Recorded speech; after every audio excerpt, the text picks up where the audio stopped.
Hola, apreciado público del conversatorio. Es un gusto para nosotros estar aquí en un episodio más de esta lección, una lección interesante pareciera que es una continuación de la del Éxodo que recientemente vimos.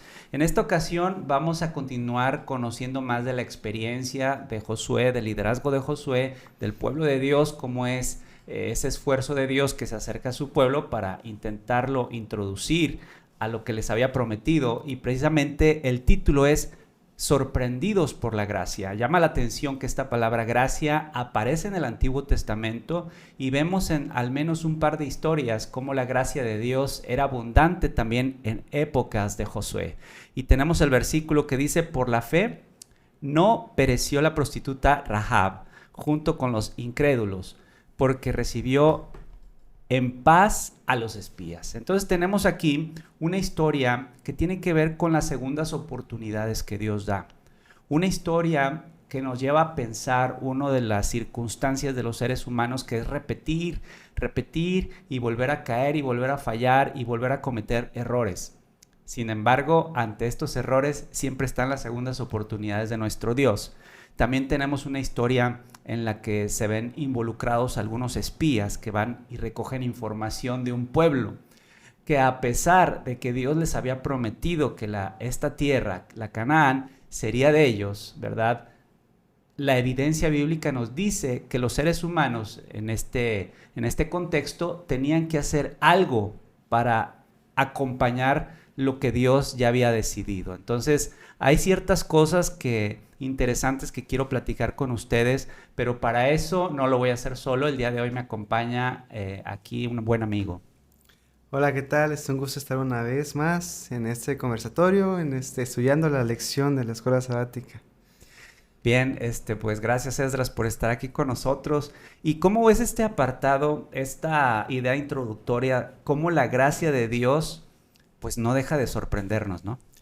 Sí, fíjate que algo que me llama la atención es de que la lección menciona que es un Dios de segundas oportunidades. Y dice el autor, y muchas, y muchas, y muchas más Sí. segundas oportunidades. Y es interesante cómo es que en la primera vez que se mandaron espías, tuvo un comienzo, tuvo un desarrollo y tuvo un final. En esa segunda oportunidad tuvo un comienzo, un desarrollo, pero tuvo un final diferente. Y hay algo interesante que me llama la atención, que el apoyo divino no anula la responsabilidad humana, y es lo que mencionabas, de que Israel tenía la responsabilidad de hacer algo bajo la segunda oportunidad que Dios le estaba dando de ir a reconquistar la tierra de Canaán. Qué importante esto que dices. Lo podemos manejar como una especie de máxima también del cristianismo, que el apoyo divino no anula, ¿cómo dijiste? No La anula la responsabilidad responsabilidad humana, humana, sí. ¿no? Entonces, esto es algo que tenemos que entender, ¿no? Es como este versículo que está en el Apocalipsis que dice: he aquí que estoy tocando tu puerta, ¿no? Toco la puerta y te estoy llamando. Pero lo que hay que hacer nosotros como seres humanos es ir y abrir, ¿no? Sí. En este versículo tan popular también de los cristianos, del cristianismo, San Juan 3:16, primero viene la promesa: de tal manera amó Dios al mundo que dio a su Hijo. Pero después también viene un desafío para los seres humanos, y ahí es donde está la parte humana: para que todo aquel que en Él crea. Entonces, las promesas de Dios están a nuestro alcance, pero es importante que no necesariamente se exime de una responsabilidad humana que tenemos que hacer. La lección nos introduce también a un lugar, Esdras, un sitio que en hebreo se puede leer como Abel Sittim, ¿verdad? El lugar de Sittim, que era algo así como que el prado de las acacias. Había algunos incidentes que conectaban la historia de Israel, pues no muy afortunados, ¿no? ¿Qué podemos platicar de este? Sí, uno de aquellos que recordamos es de los espías, y el otro es sobre el pecado que hubo con las personas de Moab. En Números 13, si podemos recordar acerca de ello, presenta los mismos elementos. La misión de los espías, la incursión secreta, pero también el informe y la forma en cómo ha causado este informe al desánimo del pueblo de Israel. La segunda ocasión que vemos pues es el pecado de los hijos cuando se están vinculados con Los Moab, moabitas, con los ajá. moabitas. Sí, podemos ver que es una historia triste, un par de historias tristes, y aquí vemos la esencia de las segundas oportunidades de Dios, ¿no? Cuando el israelita escuchaba a Abel Sittim, yo creo que en su mente tenía muy posicionada dos historias en donde habían fracasado, ¿no? Como tú bien lo dices, estas dos historias de fracaso espiritual, ¿sí? Fracaso en la fe, pero ahora tenían una oportunidad de reivindicarse. Sin embargo, esta historia genera un poquito de tensión porque el significado que tenían ellos respecto a este lugar les hacía recordar cuestiones negativas. Sin embargo, pues tenemos la interrogante, ¿qué iba a ocurrir ahora? Y esto nos lleva a saber que ahora no era Moisés quien enviaba a 10 espías, sino ahora era Josué enviando a 2 espías, y esta preparación la hace para adelantarse y ver qué situación había en Jericó, cómo pensaban los líderes, cómo era la ciudad amurallada, ver algunas características que pudiesen darles alguna estrategia, ¿verdad? Entonces, esta segunda oportunidad, Esdras, al menos a mí me hace recordar a muchos pasajes de la Biblia, pero se vuelve a retomar el tema de la segunda oportunidad. ¿Cómo lo ves tú? Me pone mucho a pensar en el desenlace de esa historia, porque a final de cuentas, yo pienso de esta manera, ¿verdad? A lo mejor estoy un poco errado, pero el desenlace que tuvo Jericó fue más allá de la información que los espías pudieron rescatar, porque quien hizo todo fue Dios. El acto de fe de estar rodeado de la muralla, una y otra vez. Y yo a veces estaba leyendo esta parte de la lección y me ponía también a pensar en eso que decías, y en el sentido de que, ¿qué tanto ayudó la información de los espías al final, verdad? Pero fue algo interesante. Rahab. Exacto. Si no hubieran ido los espías, el contacto de Rahab no hubiera tenido ese simbolismo tan grande y la historia que Rahab estaba desempeñando. Y a veces veo ese sentido. Sí, fue segundas oportunidades para el pueblo de Israel, pero también qué oportunidad de gracia también para Rahab. Y el sentido de que cómo es que Dios nos sorprende. Y quiero retroceder un poco a algo que dijimos. Cuando hablaban de este lugar los israelitas, y que iban a volver o que querían hacer algo diferente, pensar que algunos decían, ¿será que igual vamos a fracasar? Tener ese miedo.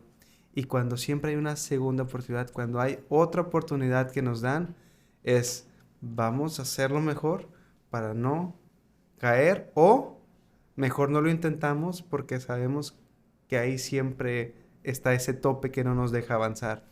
Y es cierto, muchos creyentes y muchos cristianos dicen que el Antiguo Testamento no habla de la gracia y que dicen muchas cosas referentes a ello, pero estamos viendo a través de esta lección, a través de la Biblia, cómo es que Dios mostraba su gracia. Y más adelante vamos a ver una palabra interesante ahí, ¿verdad? Que mejor Sí. la analizamos más adelante. Pero cómo es que eso daba la misericordia de Dios, y no solamente se empeñaba eso, sino se empleaba a más. Sí, así es. Vemos aquí que el tema central, como lo veíamos al inicio, es la gracia. Y lleva también mi mente a pensar al hecho de la historia, bueno, a la historia del apóstol Pedro. ¿Cuántas veces no se equivocó el apóstol Pedro? ¿Cuántas veces no hemos leído la historia de cómo Pedro se convirtió? De ser un personaje arrebatado, ser un personaje temperamental, que de pronto perdía el juicio, ¿verdad? La lección nos lleva a pensar también en este suceso cuando negó 3 ocasiones a Jesucristo, a pesar de que él había prometido que no lo haría. Bueno, va y niega al Salvador, después tiene que cargar con tiene que llevar, vaya, esa carga, pero después la misericordia de Dios a través de su Hijo Jesucristo, que le da la oportunidad de reivindicarse. Y más adelante tenemos un Pedro convertido, más adelante tenemos un Pedro que entendió que gracia significa perdón. Entendió también que gracia significa un nuevo comienzo y que la gracia de Dios significa un regalo que no merecemos, pero que ahí está. Y como bien lo dices, ¿verdad? Bueno, antes de pasar a la historia de Rahab, quiero leer 2 de Pedro 3:18, algo que él pudo escribir también y es del pensamiento de Pedro inspirado por Dios.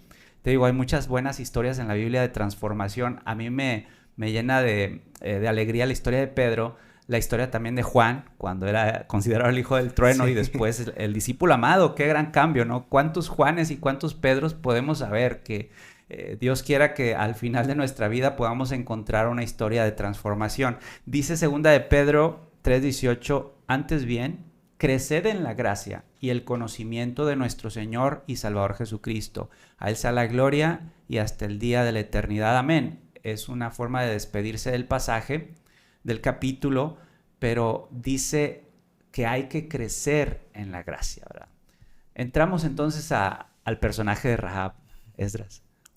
Sí, es interesante cómo es que, bueno, yo no sé muy, bueno, la Biblia no menciona más acerca de la historia de Rahab. La Biblia no da detalles específicos, pero me imagino el sentido de ella, todo el dolor que traía, escuchar que se murmuraba, ya sea en las tabernas, oye, hay un pueblo que su Dios los libertó, que los libró de los egipcios, esa nación poderosa, que aparte les da de comer del cielo, la columna. Me imagino que se escuchaban los rumores, ¿sí o no? Los rumores se escuchaban. Y ella poco a poco iba tratando de tener esperanza en algo. Y cuando ella hace una declaración, dice el Señor de los cielos y de la tierra. Me llama mucho la atención que los pasajes en la Biblia, cuando siempre se habla del Dios del cielo y de la tierra, igual en Jonás, cuando yo sirvo al Dios del cielo y de la tierra. Otras personas, cuando se tiene que demostrar la fe a los paganos, a otras naciones idólatras, siempre se mencionaba el Dios de los cielos y de la tierra. Ese reconocimiento que llevó a Rahab a decir, es el Dios verdadero. Siento que fue sí, fue más allá que solamente ver a los espías y decir, no, sí, pues contigo tengo la única salvación y pues, sí, claro, yo te ayudo, nada más que sí, cuando vengas, ya no, tenemos un pacto, yo te ayudo a escapar porque eres mi única salvaguarda. Más que eso, estaba declarando un acto de fe. Fíjate que en esta historia de Rahab estamos encontrando a una mujer cananea que de alguna manera, como tú lo dices, escuchaba y sabía del Dios del cielo. Y aquí la enseñanza para nuestra época es que Rahab no se quedó solamente con eso. El pasaje, a pesar de que no nos dice mucho de Rahab, sí nos da a pensar que Rahab llegó a articular un pensamiento profundo respecto a Dios. ¿Por qué? Porque tenía la convicción de que era el Dios verdadero. Ella declara del cielo y de la tierra, es un Dios grande que les ha librado. Y ella decidió creer también. Ella decide creer en las grandes virtudes de ese Dios del cual había escuchado. Y entonces de a poco empezó a crecer en ella un pequeño halo de luz de fe. Se fue haciendo grande y lo suficientemente grande, no sé qué tan grande, solo Dios, pero lo suficientemente grande para que Dios viera ese destello de fe y dijera, ahí tengo a mi hija, necesito rescatarla y necesito acercarle mi gracia. Como tú decías, ¿qué hubiera pasado si no hubiesen ido los espías? No se hubiera dado este encuentro con Rahab, ¿verdad? En la actualidad, Esdras, tenemos muchos, tal vez amigos que nos escuchan, nosotros tenemos familia cercana, amigos, que posiblemente se sienten alejados de Dios. Sin embargo, sé que dentro de su conciencia pueden creer o saber que Dios existe, sin embargo no saben cómo acercarse. Estén por favor seguros de que Dios considera un pequeño halo de luz, ¿verdad? Y en ese pequeño halo de luz, si tú abres tu corazón, Dios de alguna manera va a manifestarse. En esta ocasión fue a través de unos espías que llegan con una mujer cananea y se encuentran que creía en el mismo Dios. Y luego, fíjate el atrevimiento de esta mujer cananea, que estando en la azotea, un lugar que culturalmente se sabía que era donde subían a invocar a sus dioses paganos. En ese mismo lugar es cuando hace esta declaración sobre Dios, el Dios del cielo y de la tierra. Entonces tenemos una fe bien interesante, ¿verdad? Cómo Dios le permite entrar, ¿verdad?, a gozar del pacto que pareciera que era exclusivo de algunos. No, el pacto de Dios con su pueblo, con sus hijos, no es exclusivo, ¿verdad? Es abierto para todos, pero es un regalo que si no lo reclamas, como lo está haciendo aquí Rahab, pues va a ser inútil, ¿no? Tienes que reclamarlo, ¿no? Y algo que me gusta mucho de lo que estamos conversando es que es cierto, la Biblia no da muchos detalles, pero cuando da los detalles hay que ponerles atención. Sí. Y yo te iba a comentar eso, de que las azoteas eran usadas para adorar a los ídolos, cosas así. Pero en ese momento que ella en la azotea declaró que es el Dios de los cielos y de la tierra, su confesión declaraba la soberanía de Dios y el juicio perfecto y justo que iba a ser sobre Jericó. O sea, ahí creció ella. Uh-huh. Era su nación, pero ella reconoció igual la soberanía de Dios y que sus juicios son justos y perfectos. Sí, por eso me animo a decirte que desde el pensamiento de Rahab podemos encontrar una convicción profunda o genuina, ¿verdad? No solamente a nivel intelectual, sino también a nivel práctica, porque la creencia en el Dios del cielo puede ser intelectual en muchos sentidos, pero necesita ser práctica. ¿Qué es ser práctica? Lo que hizo Rahab, creer y acercarse a donde ella sabía que había salvación. Y si ella decidió incluso hace una mentira, ¿no? Sí. Y aquí no vamos a hacer tal vez apología a la mentira que hizo Rahab, pero la podemos entender en el contexto en el cual ella creció en una nación idólatra, en una nación pagana, en una nación corrupta, corrompida.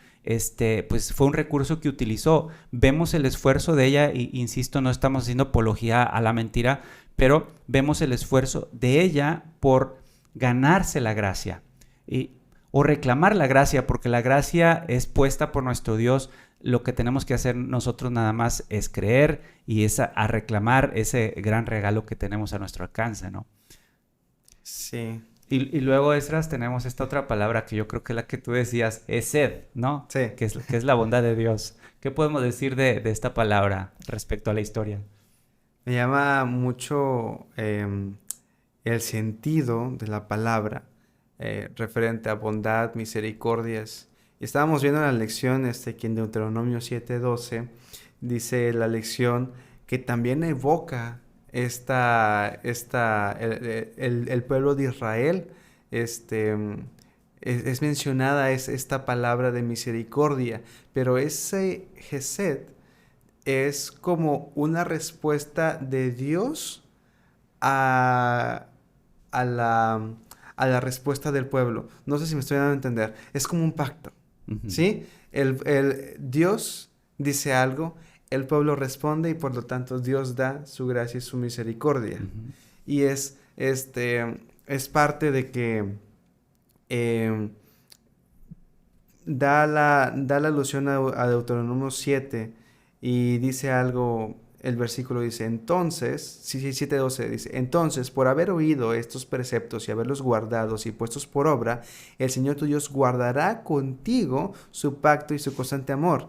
Ahí viene el concepto, Gesed, porque menciona que no es como una palabra que se puede describir con un significado, sino que es un concepto, uh-huh, más allá. Y dice, ahí viene esa misericordia, esa bondad, que Dios guardará contigo su pacto y su constante amor, que con juramento prometió a sus padres. Uh-huh. Es muy interesante.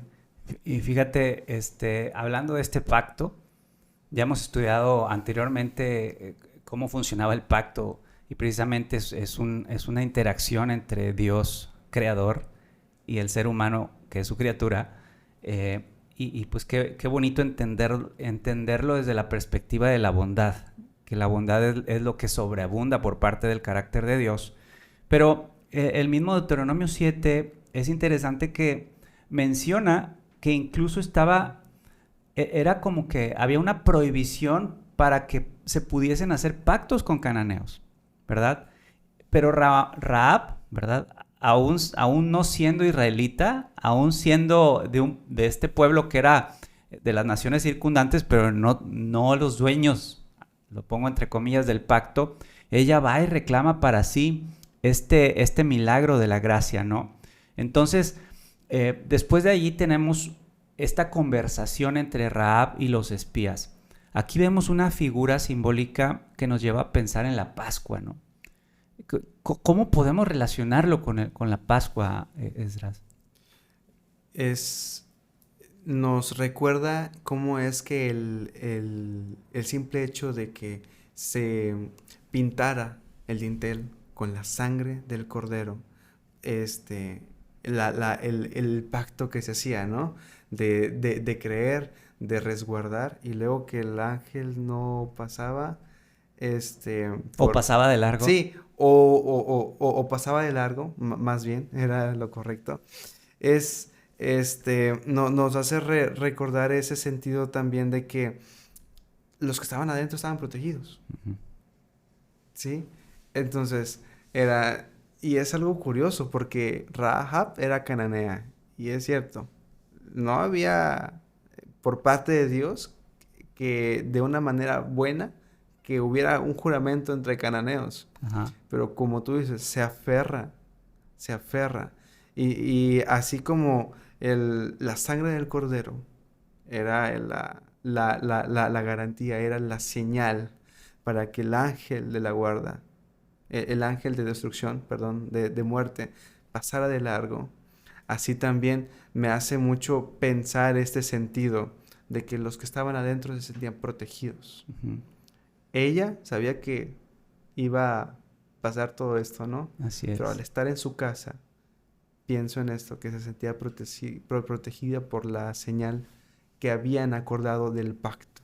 Sí, pensar en la Pascua es recordar el capítulo 12 de Éxodo. Como bien dices, ¿verdad? Se dio este gran milagro que también nos lleva de nuevo a pensar la disposición del ser humano a actuar. Porque si Dios hubiese dado las declaraciones que hizo, las indicaciones que dio de que tenían que resguardarse en sus hogares, tomar un hisopo y colocar sangre en las puertas, pero si ellos no hubiesen demostrado obediencia, pues la historia hubiese sido diferente.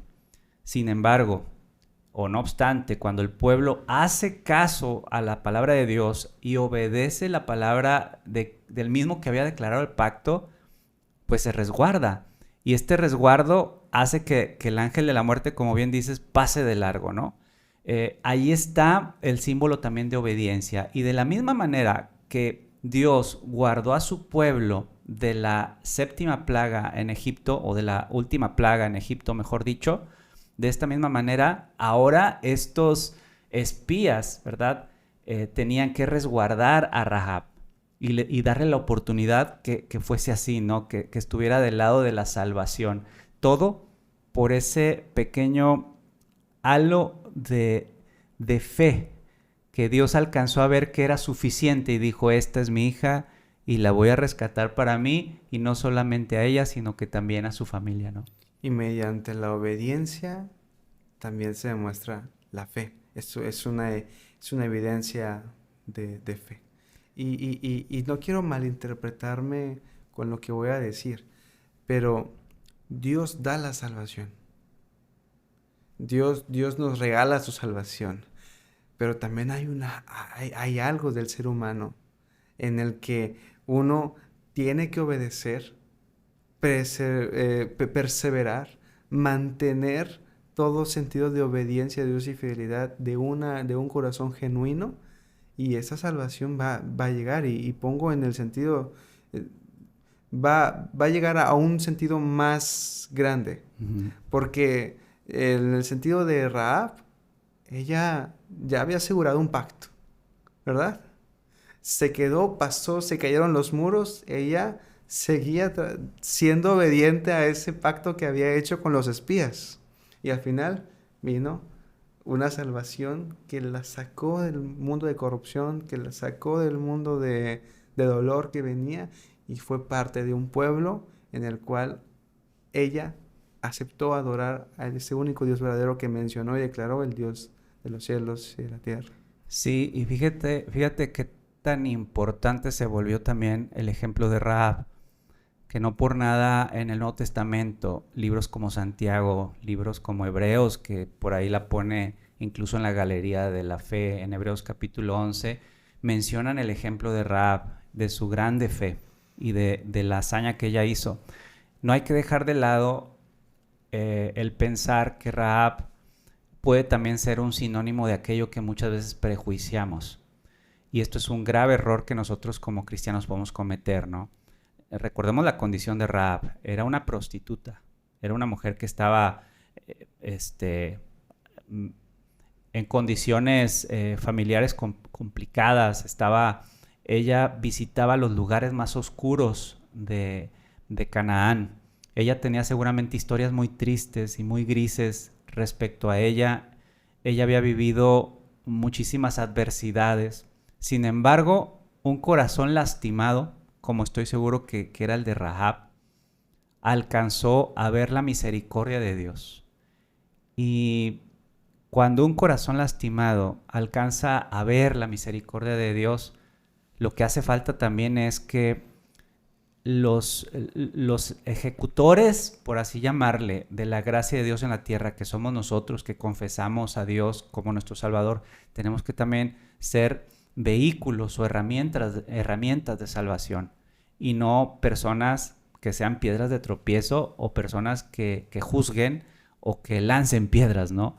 Vemos el ejemplo de los espías. Ellos se volvieron un vehículo de salvación para una persona, para un alma que estaba clamando por salvación. Entonces, este es un mensaje poderoso al mundo cristiano. Lejos de emitir juicios, lejos de etiquetar a las personas, lejos de señalar a las personas, tenemos que presentar a un Dios que es misericordia y que está listo para salvar al ser humano de su miseria, ¿no? Claro, me pone a pensar cómo es que Dios actúa. Porque, como mencionabas, Dios ve a cada corazón que al menos una esperanza, un destello de confianza en Él, y Él hace todo lo posible para, ven. Uh-huh. Y el ejemplo de Rahab es de que agarró esa esperanza, esa promesa, esa salvación, pero no solo lo agarró, se aferró y no la soltó. Uh-huh. Y vemos su linaje de ella, ¿verdad? Sí. Salmón, esposa de Salmón, madre de Booz, uh-huh. Y así. Y ahí la descendencia de Jesús. La descendencia de Jesús. Qué interesante, ¿eh? Es otro tema que no viene en la lección, pero que es bien interesante, cómo está dentro de la descendencia misma de Jesús. Entonces esta es una gran lección para todo el mundo cristiano de cómo hay muchas almas que están clamando por misericordia y por entendimiento, por justicia. ¿Y quiénes somos nosotros para ser una piedra de tropiezo? ¿O quiénes somos nosotros para emitir juicios banales? Luego tenemos una historia paralela que también se nos cuenta, que se contrasta con la historia, bueno, no se contrasta, más bien se complementa con la historia de Rahab, que es la historia de Gabaón. Israel estaba por conquistar la tierra. Israel venía de una historia de éxitos, de victorias. Israel venía también con una reputación en donde Dios había hecho grandes milagros y grandes maravillas por ellos. Israel era una nación que muchas naciones circunvecinas sabían aquello que Dios había hecho por esta nación. Y ahora encontramos que una serie de pueblos, ¿verdad?, de naciones estaban conflagrando, ¿verdad?, se estaban uniendo, pero para ir en combate en contra de Israel. Pero vemos que una de esas naciones decidió hacer otra cosa, ¿no? Qué interesante. Sí, me llama la atención esa palabra astucia. Astucia. Dice astutamente. Y cuando la Biblia pues pasa esa palabra, muchas veces trae una connotación de prudencia y sabiduría y otras veces trae una connotación de una acción maligna o dañina, ¿verdad? Tanto negativo, tanto positivo. Aunque no era una intención negativa en el sentido que los gabaonitas fueron a visitar, ¿verdad? Sí fueron con algunas cosas engañosas, Sí. como a medias, diciendo que venían desde muy lejos. Se pusieron creativos, ¿no? Sí, sí, sí, fue muy interesante, o sea, fueron muy astutos, Sí. fueron muy estratégicos y Zapatos diplomáticos. desgastados, Sí, la comida ya rancia y pasada enmohecida, ¿no? sí, sí, Enmohecida. sí, es muy interesante todo eso. Y algo que podemos ver es de que, sí, a diferencia de los otros reyes y cosas así, Gabaón veía y quería hacer como una salvaguarda con esa intención, esa visita, no sé, intentar la alianza con Israel, pero es que quería sentir una salvaguarda, algo seguro. Sin embargo, la lección en la Biblia nos presentan algo interesante, que ellos no solamente lo hacían como con planes diplomáticos, en el sentido de lo que me conviene, sino que también tenían unos destellos de reconocimiento del poder de Dios y Ujú. lo que estaba haciendo en ese momento con el pueblo de Israel y lo Sí. que se podría hacer. Sí, justo. Y te decía yo que se pusieron muy creativos, como empezaron a hacer toda clase de subterfugios, ¿no? Una forma de engañar y hacerse pasar por una realidad que no era. Sin embargo, lo que se rescata de esto no son los subterfugios, sino más bien es el hecho de que ellos estaban convencidos de que tenían que pactar con esa nación. ¿Y por qué estaban convencidos? Pues porque sabían también las grandes proezas que su Dios había logrado sobre ellos, ¿no? Entonces se aferraron a eso, insistieron en eso y de manera inicialmente tramposa y engañosa, pues aseguraron un pacto, ¿no? Pero también llama la atención y dice Josué 9:14, fíjense lo que dice Josué 9:14, y no consultaron a Jehová, o sea, refiriéndose a Israel, cuando hicieron este pacto. Ahí vemos también una causa por las cuales también Israel tiene parte de este error, de esta equivocación. Dice, y no consultaron a Jehová. Entonces, este fue un error de los líderes de Israel, que más adelante en la misericordia de Dios y vemos y rescatamos otra de los principios que se repiten en la Biblia, cómo Dios toma los errores humanos y de una maldición puede hacer una gran bendición, o de errores humanos los puede transformar también en bendición y proezas para su, para su propia voluntad, ¿no? Y creo que es un poco la historia de este pueblo de Gabaón. Sí, números, el libro de números, ahorita estoy viendo 27 y 16 al 21, mencionaba en la ley de Moisés que en casos como este se debía de consultar la voluntad Ujú. de Dios. Josué, no sé por qué razón, o el pueblo, los líderes, no lo hicieron. Me pone mucho a pensar en cuando en nuestra vida, cuando se cruzan varios principios y muchas decisiones que se deben de tomar. ¿Cuántas veces tomamos una importancia a hacer, a buscar la voluntad de Dios? Son principios bíblicos, Ujú. pero ¿cuántas veces estamos realmente decididos? Y es algo interesante porque Josué había escuchado del ángel, mira que te mando que te esfuerces, yo estaré contigo. Haz esto, cumple esto, yo estaré contigo. Y en ese momento, no sé por qué razón, no se consultó la voluntad de Dios. Ujú. Josué debió haberlo hecho, o al Sí. menos tomar la iniciativa. Pero, ¿cuántas veces nosotros, verdad, pasamos también eso por alto? Eh, Buscar la voluntad de Dios en Ujú. momentos específicos, en momentos críticos, en momentos de decisiones importantes. Sí. Sí, ahorita que te estoy escuchando, estoy yendo justo a la cita que también es muy famosa en el mundo cristiano, que está en Josué capítulo 1, versículo 9, ¿no? En donde viene esta declaración: mira que te mando que te esfuerces y seas valiente, ¿verdad? No temas ni desmayes. El el versículo 8 es muy parecido. Dice: nunca se apartará de tu boca este libro de la ley. Y más abajo le dice: porque entonces harás prosperar tu camino y todo te saldrá bien.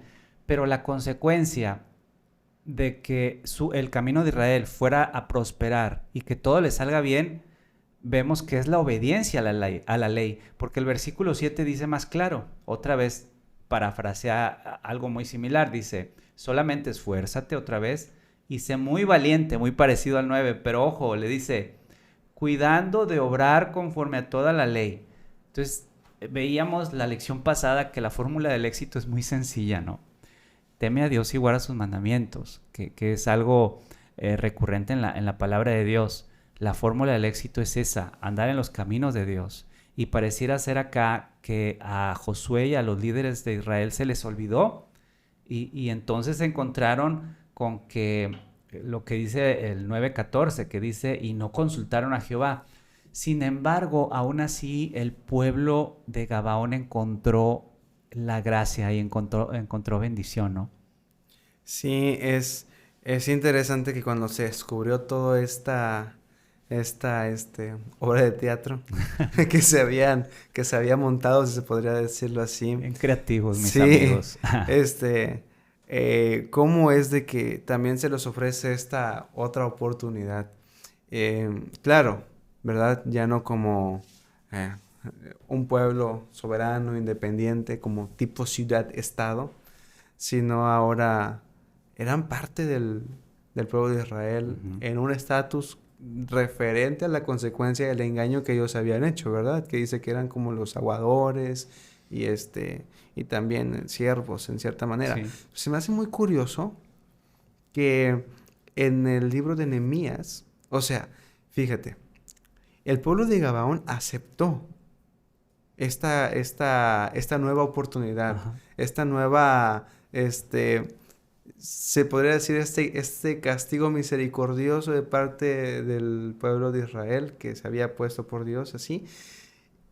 Y fue tanto el impacto que todo ese tiempo siguieron siendo el pueblo de Israel, no solamente como simples ciudadanos, sino en unidad, en pensamiento, en obediencia a Dios. Cuando después de Babilonia, Después del exilio. sí, después del exilio, perdón, en Nehemías se menciona que los gabaonitas también estaban ayudando en la construcción del templo. Fíjate, sí. Entonces, fue algo que traspasó por generaciones, muchas generaciones. Y luego también se hace otras menciones acerca del pueblo de Gabaón referente al pueblo de Israel. Y es muy interesante cómo es de que la astucia, ese engaño que iba a estar presente de una manera de salvaguarda, aunque ellos tenían un mismo sentido que Rahab, pero de una manera un poco diferente, también encontraron esa gracia y esa segunda oportunidad, y no solamente para esto, sino para el futuro. Es que ese es el Dios que yo conozco. Ese es mi Dios, es el que me ha platicado mi mamá de niño, y estoy seguro que es el Dios que tú y yo conocemos. Es un Dios que perdona, es un Dios que aquello que resulta una equivocación de los seres humanos, Él lo convierte en bendición. Es el Dios que te lleva por el camino correcto y que hace muchísimas señales para que, si estás extraviado, puedas encontrarle. Y a mí me encantan los mensajes que tiene la Biblia de tantas historias, no solamente de transformación, sino tantas historias que contrastan en el antes y el después. Ante esta situación donde los gabaonitas llegan con subterfugios y engaños a reclamar un pacto, Dios ve en ellos y rescata el deseo de ellos de ir en son de paz, porque contrasta con sus vecinos que venían en son de guerra. Entonces Dios observa esto. Para Dios fue importante que los gabaonitas venían en son de paz. También Dios puede ver en los gabaonitas que estaban decididos a apartarse de la idolatría. Son cuestiones que Dios, estoy seguro que empezó a recoger y empezó a tomarles en gracia, ¿verdad?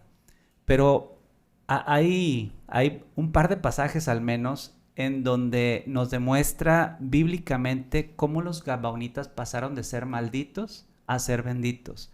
Por ejemplo, en Josué 9:23 se les llama al pueblo de Gabaón malditos.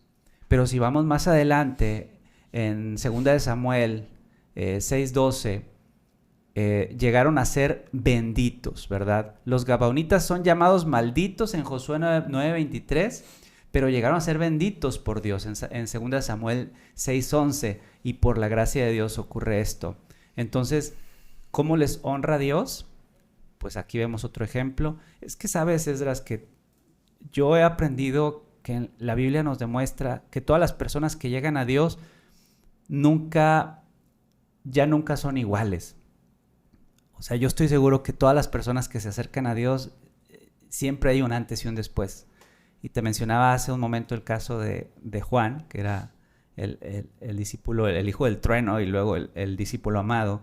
El apóstol Pedro, una persona iracunda, a después una persona, tú lo lees a Pedro en el libro de Hechos, y es una persona elocuente. Vaya, parece ser otro Pedro, un antes y un después. Toda persona que se acerca a Dios, que se acerca a Jesucristo, no puede irse siendo el mismo. A eso me refiero. Y otro ejemplo que tenemos acá es el pueblo de Gabaón, un pueblo advenedizo que, al igual que Rahab, fueron y reclamaron para sí esta gracia sorprendente de Dios, ¿no? Me pongo a pensar cómo hubiera sido si ellos hubieran reclamado esa gracia de esa manera que Rahab. Quizá hubiera sido diferente, no lo sabemos. No lo sabemos, no lo podríamos entender. La lección también dice, no sabríamos qué hubiera pasado. Pero sí quisiera leer esta parte de la lección que me llamó mucho la atención, que dice: el subterfugio de los gabaonitas ha de percibirse como una apelación a la misericordia de Dios, a su carácter bondadoso y justo. Así es.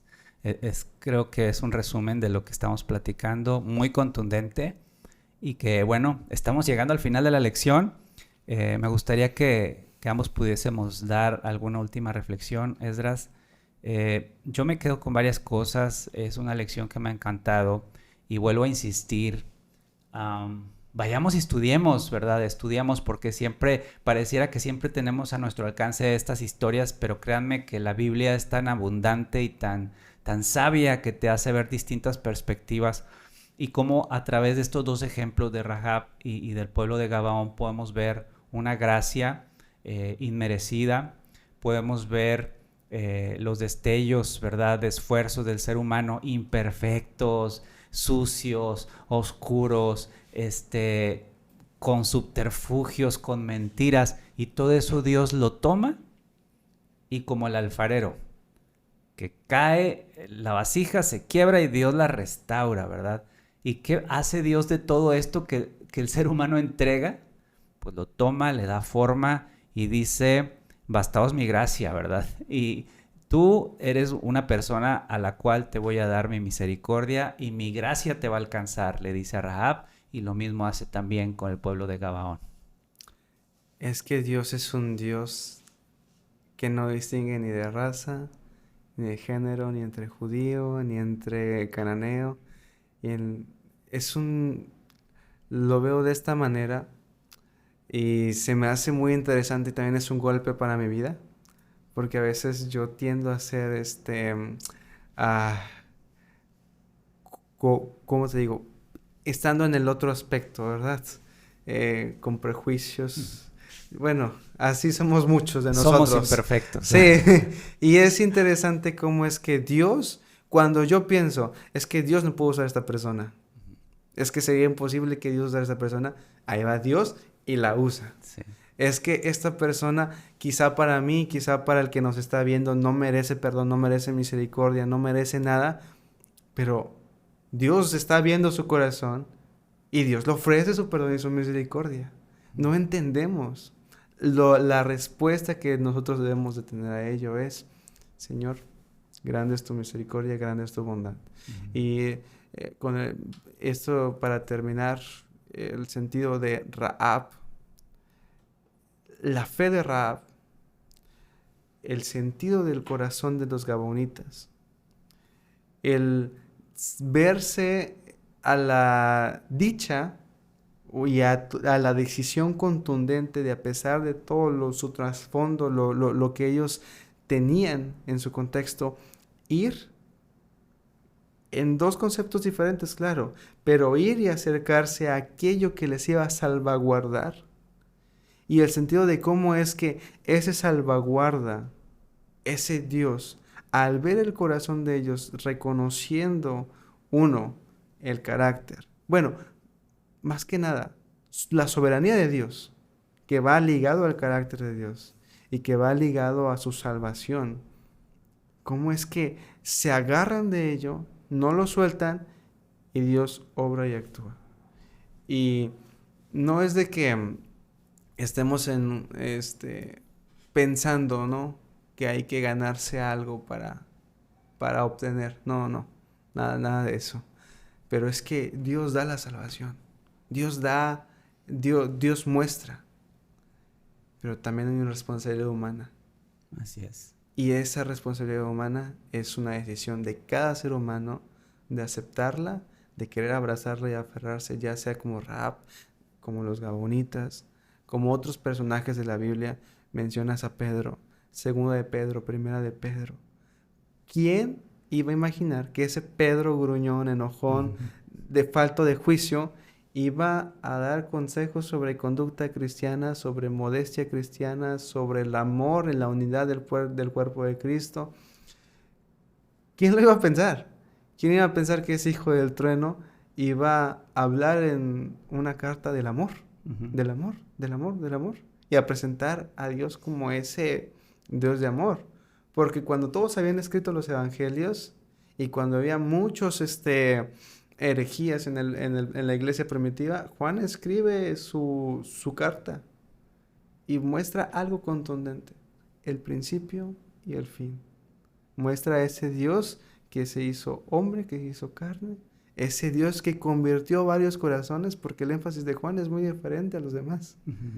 Y es interesante ver ese Dios que cuando vuelves a Él ya no te hace igual. Y si vuelves a residir, te agarra y te levanta. Te da la mano. La decisión es cómo la agarras tú la mano para que se levanten los dos. Así es. Es interesante. Pues sí, como bien dice el libro de Santiago, la fe sin obras es muerta. Entonces la manifestación de nuestra fe siempre va a estar en obras. Y esto lo presenta la Biblia. Este es un pasaje también que está lleno de estas enseñanzas. Así es de que, estimados amigos, si ustedes quieren vivir esta experiencia de transformación, si tú sientes que nada está bien con tu vida, si tú te sientes apartado de Dios, ve cómo la misericordia de Dios está allí a tu disposición. Solo falta que tú te detengas, reflexiones y tomes estas historias para ti y que puedas entender que así como hizo con Rahab, una persona que aparentemente, humanamente, podrías decir no merecía la gracia de Dios, alcanzó misericordia y la gracia de Dios. De la misma manera con el pueblo de Gabaón, de la misma forma puede hacer con nuestras vidas. Lo está haciendo ahora en nuestras vidas y lo puede hacer también con la tuya. Que Dios te bendiga. Esto fue el conversatorio. Les invitamos a seguirnos y estamos pendientes contigo para el siguiente episodio.